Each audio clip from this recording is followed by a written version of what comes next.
স্বামীকে মুগ্ধকারিণী। রাসূলুল্লাহ সাল্লাল্লাহু আলাইহি ওয়াসাল্লামকে জিজ্ঞেস করা হলো আইয়ুন নিসাই খায়র, সর্বোত্তম নারীকে?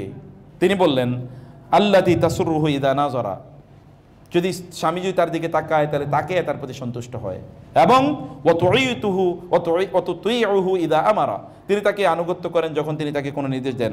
ওয়ালা তুখালিফুহু ফি নাফসিহা ওয়া মালিহা বিমা ইয়াকরাহু, তিনি তার স্বামীর অপছন্দনীয় কোনো কাজই করেন না। যেমন কয়েকটা ইস্যু আমি আপনাদেরকে বলি।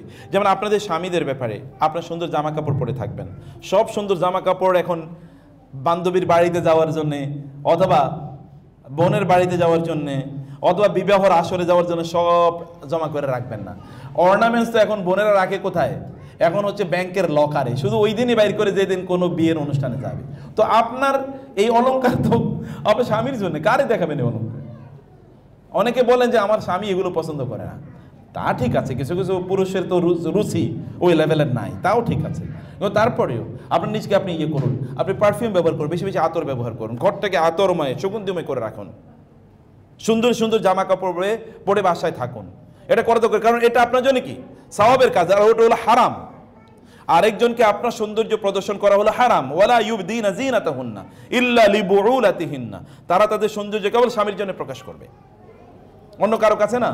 অতএব তাদের কাছে, তাদের সামনে আপনার সৌন্দর্যগুলো প্রকাশ করে, এটা আপনার জন্য ইবাদত। মানে ওমর ইবনে খাত্তাব রাদিয়াল্লাহু তাআলা আনহু তিনি বলেছেন যে শাররুন নিসাই সিত্তুন, মহিলাদের মধ্যে 6টা গুণ খুবই খারাপ।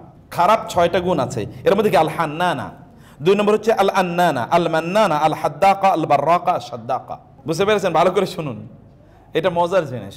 তিনি বলেছেন মহিলাদের মধ্যে শাররুন নিসাই সিত্তুন, নারীদের মধ্যে 6 ধরনের নারী আছে যারা খারাপ, অথবা নারীদের মধ্যে 6টা গুণ আছে এটা খারাপ। এর মধ্যে 1 নম্বর গুণ হলো আল হান্নানা।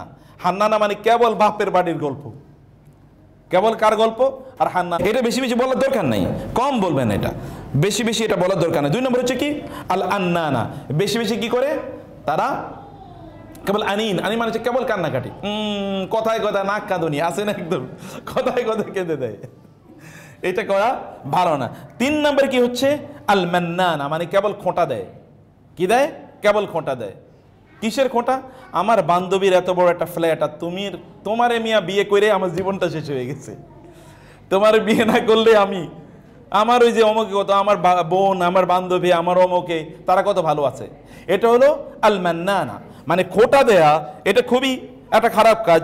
এটি কোনো নারী, যে সকল নারীর এই কাজটিগুলো করেন, মানে যদিও ওমর ইবনে খাত্তাব থেকে এরকম একটা বর্ণনা আছে, আমি জানি না বর্ণনাটি নিয়ে অনেক ধরনের বক্তব্য আছে যে এটা সত্য কিনা, কিন্তু আরবরাই জাতীয় কথাগুলো, আরবি ভাষায় জাতীয় কথাগুলো খুবই প্রসিদ্ধ। এবং 4 নম্বর হচ্ছে কি আল হাদ্দাকা। আল হাদ্দাকা মানে হচ্ছে তিনি কোথাও ধরেন বেড়াতে গেছেন, বান্ধবীর বাসায় বেড়াতে গেছেন, ওইখানে গিয়ে দেখলেন তার বাসার হলো 1500 স্কোয়ার ফিটের। এখন স্বামীরে বলেন তুমি আমার এই 800 স্কোয়ার ফিটের বাসায় আর কত বছর রাখবা? অথবা ওইখানে একটা নতুন ডাইনিং টেবিল দেখে এসে আমাদের ডাইনিং টেবিলটা এখন আমার ভালো লাগে না, ওইখানে কত সুন্দর একটা ডাইনিং টেবিল দেখে এসেছি। অথবা মার্কেটে গেলে যেটাই দেখে এটাই বাচ্চাদের মতো, এটা কত সুন্দর, চলো এটা নেই। মানে এই যে প্রবণতা, এই আল হাদ্দাকা, এই আল হাদ্দাকা টাইপের হওয়া কোন অবস্থায় এটা ভালো না। 5 নম্বর হচ্ছে আল বাররাকা। আল বাররাকা মানে হচ্ছে বিজলি, অর্থাৎ চোখের দিকে তাকাইলে মনে হচ্ছে ওখানে বিজলি জ্বলবে। এখন বিজলি জ্বলা মানে কি চোখ দিয়ে মনে হচ্ছে খেয়ে ফেলবে, এরকম একটা টাইপের। ঠিক আছে, চোখ এরকম না, চোখকে শান্ত। স্বামী এবং স্ত্রী উভয়ের জন্য প্রয়োজন একই বক্তব্য, যে এমন যেন না হয় আপনাদের চোখটা সুন্দর হবে, বরং চোখে কোহল লাগানো, এবং নারীরা তাদের হাতে কি মেহেদি, যেটাকে আমরা বলছি, এটা লাগিয়ে রাখে, এটা উত্তম। রাসূল সাল্লাল্লাহু আলাইহি ওয়াসাল্লাম এরকম জিজ্ঞেস করেছেন যে এটা দেখো না, এটা নাই কেন, তোমার হাতে এটা নাই কেন? এটা সৌন্দর্যের অংশ। আমরা তো কেবল ঈদের দিন এটা লাগাই, তাই না? কিন্তু এটা সদা সর্বদা নারীরা এটা করে রাখবেন, সৌন্দর্য করে রাখবেন, এটা আপনাদের উচিত। এবং এটা একটা ইবাদতের পার্ট, বিকজ আপনার making your husband happy is a part of your ইবাদত। এটা 4টা কাজের মধ্যে একটা মৌলিক কাজ। এবং পুরুষদের চরিত্র যদি ঠিক রাখতে তাহলে আপনারাই পারবেন, আদারওয়াইজ পুরুষদের চরিত্র নষ্ট করে দেওয়ার জন্য বহু ধরনের জিনিস বিভিন্ন জায়গায়, এগুলো বহু ধরনের জিনিস আছে। এবং লাস্ট হলো আসাদ্দাকা। আসাদ্দাকা মানে হচ্ছে চিবিয়ে চিবিয়ে কথা বলা, বুঝলেন না? চিবিয়ে চিবিয়ে কথা বলবেন না, কথা বলা no, very simple, very simple. আপনি দেখবেন যারা একটু চিবিয়ে চিবিয়ে কথা বলে এই লোকগুলো দুষ্ট হয়।